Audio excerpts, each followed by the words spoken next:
We're recording? All right, today we are going to be doing a video. We haven't done a car repair video in a while.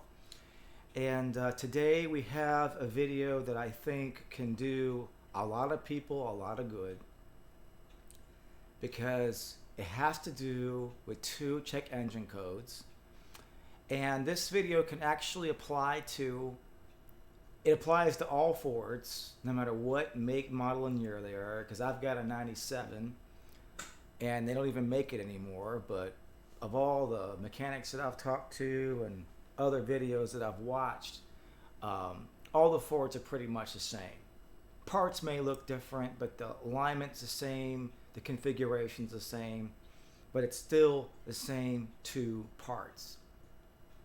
So, I expect this video to get views because of the fact that when you go to get your car inspected and you have a check engine light on, you've probably got one, maybe two codes coming up. And this is a code, the primary part of this video is for the P1443 code. And this is a code that was on my car for 7 years, until we finally figured out what the problem was. And the other code, I don't know the last number, but it was P144, it was either 4, 2, or 1. Either way, what you gotta know with that is that it is the evaporator purge valve. This brassy looking, copper brassy looking cylinder. It has the gray end of it that fits onto the airline, and then the electrical connection right there. This is going to probably cost you about $30 to $40. Yes, $30 to $40. But this right here is what it's going to put out. It's either P1444,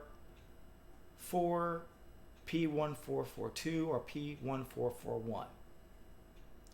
And this puppy right here is the one that was bad on my car for 7 years, and it is not the evaporator purge valve, it is the evaporator purge sensor. It is part number, this is important to know this, it is in part number, BWD is the brand, it is CP509. That's CP509. See if you can see that right there.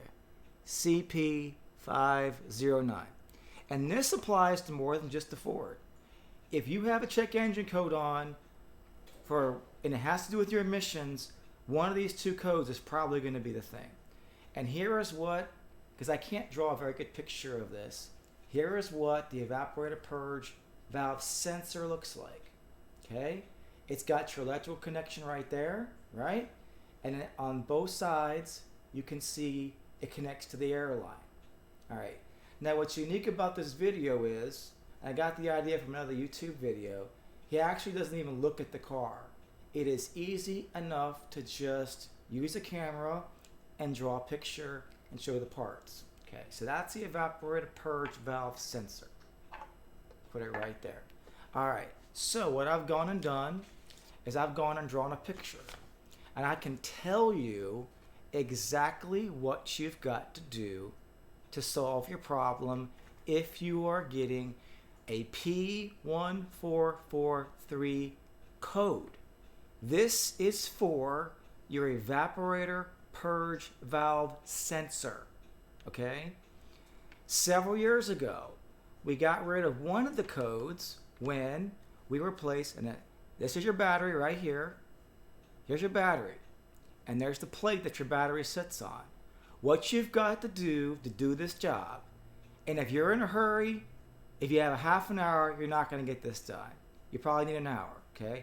You've got to, I'll tell you this, you have got to remove the battery from the car. Not the air filter assembly, that looks promising. But it is much easier to remove the battery. It takes 2 minutes to remove a battery from a car. It is the simplest thing you can do. And that will open up a gaping space for you to be able to get to this. Okay. Why? Because The evaporator purge valve sensor is located right under the battery. Okay? It is located right under the battery. Okay? Remember, this isn't an exact picture drawing of it. This is of the purge valve. Okay? I can't draw the purge valve sensor. But the way we know what the purge valve sensor is because it is literally located right behind the purge valve on the airline. And how do you know you got the purge valve? That's a pretty good picture of it, right? But here it is right here.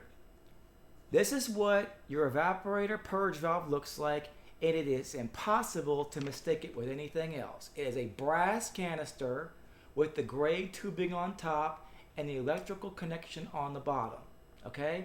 No way you can mistake this for it. It's the only thing that looks like this down there, right below your battery. In fact, while your battery is still on the car, if you look down in between the battery and the air filter assembly, you can probably see this in the gap right between them. It's about an inch, maybe not even that much. You remove this,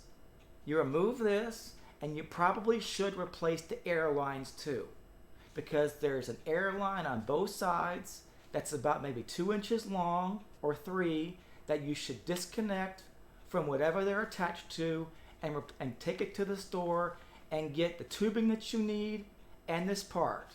And it's a matter of pulling them off and then sticking them back on again. And I don't think it matters. I would make it a point to look and see on this one because one part of this gray thing is a little bit higher than the other. I would make a note of that. Okay? Maybe which side is it, front or back, high or low. There's a very slight difference in the height on each end of this tube. Okay, so make a note of that, maybe take a picture of it so that you put it back on correctly.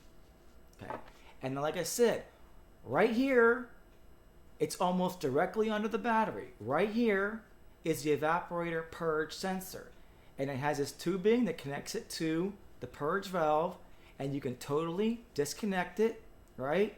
And then this other line connects to another line hose that continues to run all the way up into a line here that's under the engine block. The battery, forget about the battery being here. This line right here goes up under the battery, up like this. It connects to a metal tube that sticks down and it sticks into it. And there's no clamp or it just sticks into this metal tube. And so this part of the line is probably, I would say, a good, 6, 7, 8 inches long. It's pretty long. I don't have it illustrated here because it's not really that big of a deal. I just said you should replace that line hose if it needs to be replaced. So, quiz here. Okay, so if you go to the auto parts store and you have the P1443 code coming up, it is the evaporator purge valve sensor, this thing, okay? It's this thing, bang, right here, right? And it connects on both ends. See that? There's your air line, and then you have your electrical connector. I don't think it matters which end goes which. I think it's the same thing, but if you feel comfortable, you could take a picture of it beforehand and just simply note, okay, which way was the electrical connection? Was it facing this way or was it facing this way? It could be different for your car, but I would just check and verify, is the connection facing this way or is it facing this way? Okay, that's all I would do with that. And then you have your purge valve, which is this, and I guarantee it to you. You replace these two parts, each one is going to run you about $30. But do you want to pass your inspection or not?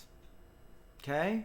Now, you see this video and this works for you, shout me with a like, hit me with a like, okay?